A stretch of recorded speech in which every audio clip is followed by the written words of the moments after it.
আজকে আমাদের গুরুত্বপূর্ণ বিষয় হলো হার্ট পেশেন্ট যাদের করোনারি আর্টারিতে ক্যালসিফিকেশান বা প্লাক থাকে, বা আমরা অ্যাঞ্জিওগ্রাফি করে দেখি যে করোনারি আর্টারিতে অনেক সময় ব্লক আছে 50%, 60%, কারণ 90% ব্লক আছে। তাদের জন্য বেস্ট ডায়েট প্ল্যান বা ডায়েট চার্ট কী হতে পারে? আমরা অনেক সময় পেশেন্টকে বলি যে low fat high fibre diet. এই লো ফ্যাট হাই ফাইবার ডায়েটটা কি, আমরা সেই নিয়ে আজকে আলোচনা করব। ফার্স্ট হচ্ছে, পেশেন্ট যে আমাদের ব্রেকফাস্ট যদি নেয়, ব্রেকফাস্টে জেনারেলি আমাদের হোল গ্রেনস যেগুলো এবং কিছু ফ্রুটস,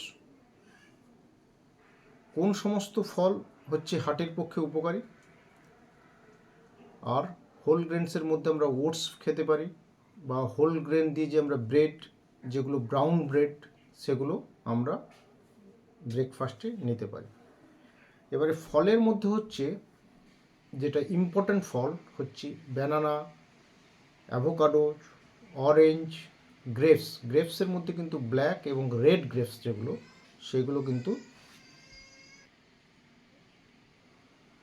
রেড গ্রেপস সেগুলো কিন্তু খুবই গুরুত্বপূর্ণ, কারণ এখানে যে micronutrients, that's mean potassium, magnesium, vitamin C প্রচুর পরিমাণে থাকে, যেগুলো হচ্ছে এলডিএল কোলেস্টেরলকে লোয়ার ডাউন করে, এবং যেগুলো গুড কোলেস্টেরল এইচডিএল কোলেস্টেরলকে কিন্তু বাড়িয়ে তোলে।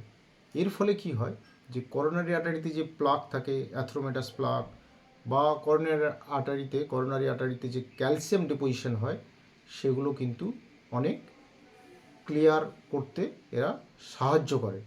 এর ফলে করোনারি আর্টারি ডিজিজ বা আদার কার্ডিয়াক প্রবলেমের জন্য যে পেশেন্ট সাইন সিমটম নিয়ে প্রেজেন্ট করে, সেটা কিন্তু অনেকটাই কমে যায়। এবারে আমরা যে সমস্ত মশলা ইউজ করি, বা যে সমস্ত গ্রিন লিফি ভেজিটেবলস, ব্রকলি এইসব খাই, তার সঙ্গে যদি আমরা টমেটো, স্পিনাচ, গার্লিক মানে রসুন এবং হলুদ যদি প্রতিদিন খেতে পারি, আর হচ্ছে নিয়াসিন, ভিটামিন B5 যদি আমরা ইউজ করি, বা এই সমস্ত niacin, vitamin B5 rich food যদি আমরা খাই, তাহলে কিন্তু আমাদের কোলেস্টেরলের যে সমস্ত ফল আমরা খাই যদি, তাহলে আমাদের কিন্তু করোনারি আর্টারি ক্যালসিফিকেশন, করোনারি আর্টারিতে যে প্লাক থাকে, অ্যাথ্রোমেটাস প্লাক, এগুলো কমাতে খুবই সাহায্য করে। এবারে আমাদের যে ভিটামিন সি রিচ ফুড, সব ধরনের লেবু, ধরুন কমলা লেবু, মৌসম্বি লেবু, আদার্স, আমলকি, এগুলো কিন্তু হার্টের পক্ষে খুবই গুরুত্বপূর্ণ।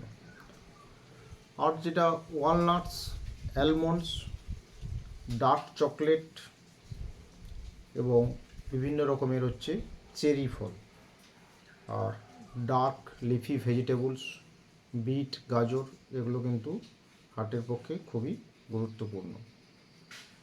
এবার আমরা বেসিক্যালি অ্যান্টিঅক্সিডেন্ট এবং omega three fatty acid rich food যেগুলো আমরা সামুদ্রিক মাছে পাই, সার্ডিন ফিশ, টুনা ফিশ, ইলিশ মাছ এবং অন্যান্য মাছ যদি আমরা খাবারের সঙ্গে খাই, তার সঙ্গে আমাদের নিতে হবে লিন প্রোটিন, যেগুলো মুরগির মাংস থেকে আমরা পাই। সেই সব যদি আমরা ইউজ করি, তাহলে কিন্তু সেটা খুবই ভালো, এবং ডার্ক চকলেট কিন্তু হার্টের পক্ষে ভালো।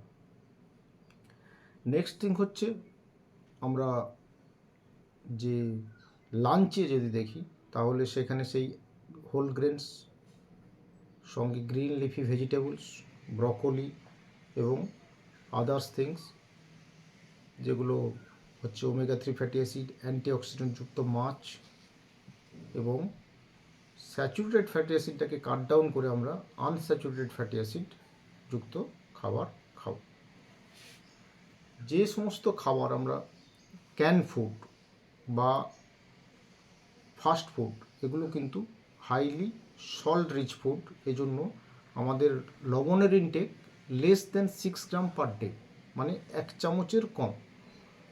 এর জন্য এই সমস্ত খাবার যদি আমরা কমিয়ে দিই তাহলে ব্লাড প্রেশার লো হয়ে যায় এবং করোনারি আর্টারির যে অ্যাথেরোস্ক্লেরোটিক প্লাক বা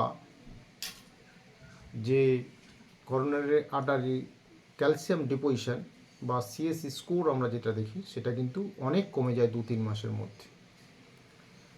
এবারে আমাদের নাইট বা ডিনারের খাবার জেনারেলি রাত্রি 8টা থেকে 9টার মধ্যেই করে নিতে হবে। এবারে মিল্ক এবং দই, যদি কেউ টক দই প্রত্যেক দিন রেগুলার নিয়মিত খায় তাহলে কিন্তু তার করোনারি আর্টারির যে ক্যালসিফিকেশন বা করোনারি আর্টারির যে অ্যাথ্রোমেটাস প্লাক এগুলোর কিন্তু অনেক কমিয়ে দেয় 2-3 মাসের মধ্যে। এবারে দুধে কিন্তু আমাদের যে প্রোটিন থাকে এবং মাইক্রোনিউট্রিয়েন্টস থাকে সেটা কিন্তু খুবই উপকারী। দুধ যদি কেউ রাত্রিবেলা খায় তাহলে কিন্তু সেটা তার ঘুমোতেও খুব ভালো ঘুম হয় এবং হার্টের পক্ষে খুবই উপকারী। আর যে সমস্ত ফলের আমরা কথা বলি সেগুলো হচ্ছে রেড বা ব্ল্যাক গ্রেপস, চেরি ফল, ক্যানবেরি ফ্রুটস কিন্তু আমরা যদি ফ্রেশ ক্যানবেরি ফ্রুটস খেতে পারি সেটাই হচ্ছে হার্ট ডিজিজ পেশেন্টের ক্ষেত্রে উপকারী।